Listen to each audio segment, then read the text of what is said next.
Today we're going to explore Highgate Ruins. This is a Dragon Priest dungeon located in between Solitude, Morthal, and Dawnstar. You can reach it pretty easily from any of those three cities. The exterior of the dungeon looks pretty cool, but just has some snowberries and a dead Draugr. I wonder what killed this. Let's head inside. In the first room, there will be two more Draugr bodies that we can loot. Up a staircase to a second room, even more Draugr bodies, and the NPC who took care of them for us, Anska. Talking to her will start a quest. She'll basically just want to tag team along as a follower to the end of the dungeon to find a family scroll that the Dragon Priest stole from her. If you don't want her as a follower, you can just not talk to her and grab the scroll at the end of the dungeon, which will then spawn her at your location, and it will activate the quest, and you can immediately just hand her the scroll, ending it. Let's bring her along.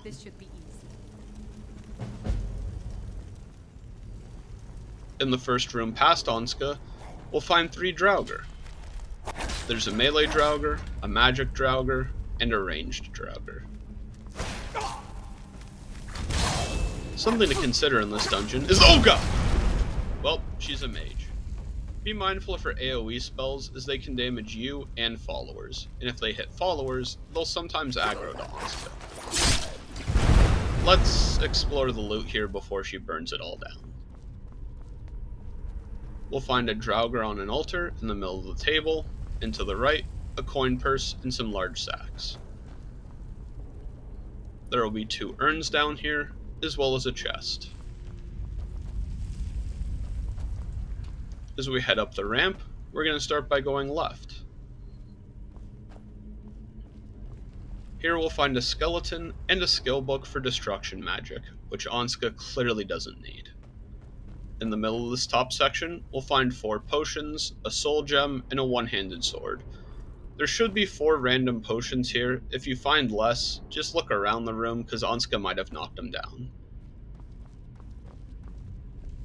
On the far wall, we'll find a lot of urns and an iron door. Before we head through it progressing, we'll check out this chest that was over near the ranged Draugr. Heading through the iron door, we find a small little passageway. There are holes in the wall that are supposed to activate spear traps, I guess, but I've actually never activated these. I'm not sure what activates them, so you're good just to run by. The next room will have a couple Draugr. Thank you, Anska. Exploring this room, we'll find a coin purse, a dead Draugr, and a bunch of alchemy ingredients, such as troll fat, ectoplasm, fire salts, bone meal, a lot of stuff, as well as a bunch of potions that are pretty useful. We'll also find a barrel of food, some urns, and 2 apothecary's satchels. We'll find even more loose alchemy ingredients as well. And what's in the corner of this room with alchemy ingredients? You guessed it, an enchanter's table. Okay.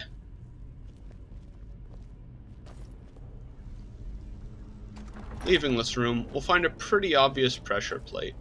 Anska does a really good job of avoiding pressure plates in the dungeon, so you don't need to worry about it too much. No Draugr here. This looks like some sort of lever puzzle room. We'll probably want to pull the... okay. Anska's got the explanation. We see a bird, a whale, something, and a snake. Given that there's a fox lever, we're going to guess that that's the something. There will be some urns in this room, as well as levers, but not too much else. As we pull the order of bird, whale, fox, snake, this is a good time to note, Anska can die. If she dies during this dungeon, you'll fail the quest. You can still continue exploring the dungeon, but you won't be able to grab the scroll at the end and get a reward from her. Once the levers are pulled, we can head down the staircase in the center of the room. Before moving on, there's a potion to our left. Let's go into the Catacombs.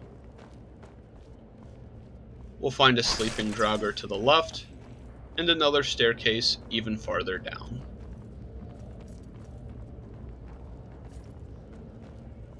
Be sure to check for any sleeping draugr in the walls, as you don't want them to jump Anska and take her out. She's a powerful mage, but if enough draugr get on her, that can be a problem. What was that? At least she's not using fireballs. There's a pressure plate in this doorway, which activates a poison dart trap along the wall, as well as a draugr. You can jump over the pressure plate, or kind of walk over the side of it. You get a lot of clearance, and so does Anska, even if it looks like she walks over it. In the next room, there will be a trio of potions and a sword. We find some gold scattered on the ground like Reese's Pieces for ET, but this is to distract us from a draugr on the wall. There's an easy to grab chest with a very obvious pressure plate.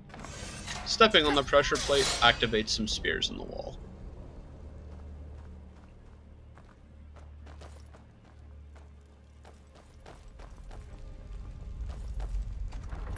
Moving forward, we find a soul gem. It's mine. Grabbing the gem will activate a coffin, and another one right next to it, releasing some draugr. There's a couple urns in the middle of the room, and a locked door to the left side of the room. Once we open it, we'll find a weapon, a chest, and an urn.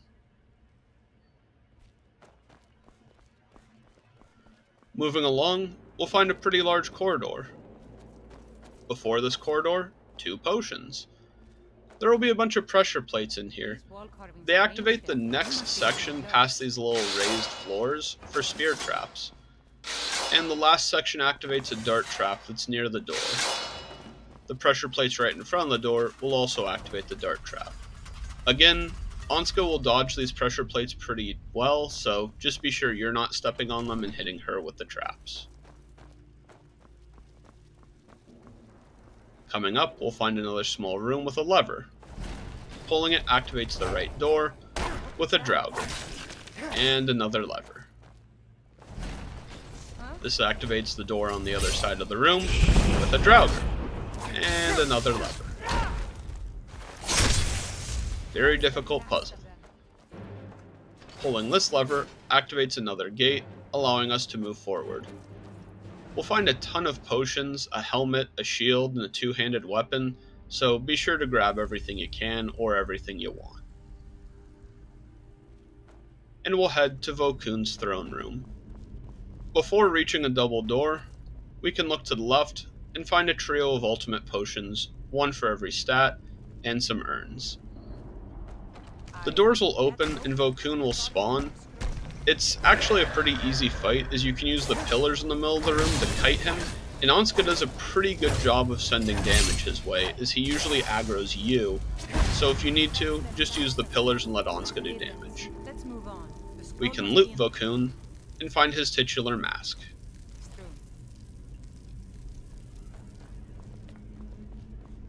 There will be some staircases at the back of his throne room leading to the loot room. We'll see the scroll that Anska wants, and a word wall. After learning a word for Stormcall, we can grab the scroll and hand it to Anska.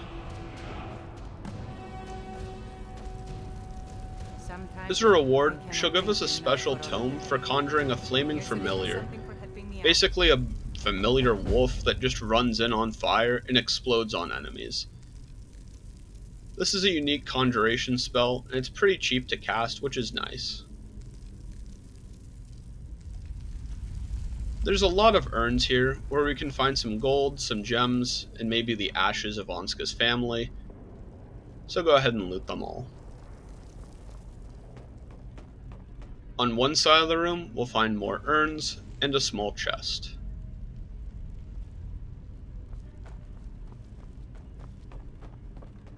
On the other, we'll find a boss chest and a path back to the beginning of the dungeon. Anska's gonna stay here and translate the scroll, so good luck, Anska.